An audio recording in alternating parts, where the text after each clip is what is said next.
నాన్న, ఏంటన్నా? నా జీవితంలో నేను నిన్నే ఎక్కువ కష్టపెట్టాను నాన్న. న్యాయంగా చూస్తే నువ్వే నా మీద ఎక్కువ కోపడాలి నాన్న. నన్ను కొట్టు తిట్టు ఏమైనా చేయనాను, కానీ దయచేసి లోపలే పెట్టుకుని కుమిలిపోకు నాన్న.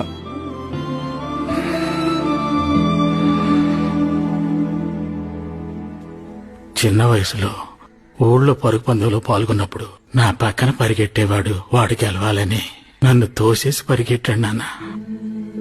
ఆ రోజు ఇరిగిన కాలు ఇంకా నేను కుంటుకుంటాను నడుస్తున్నాను.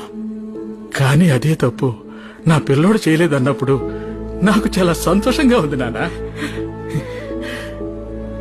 నీకేమైనా పర్వాలేదు, ఆ పిల్లోడి జీవితం నాశనం కాకూడదని అందరి ముందు తప్పు ఒప్పుకున్నావు చూడు, అప్పుడే నువ్వు నా కొడుకు అనిపించావు.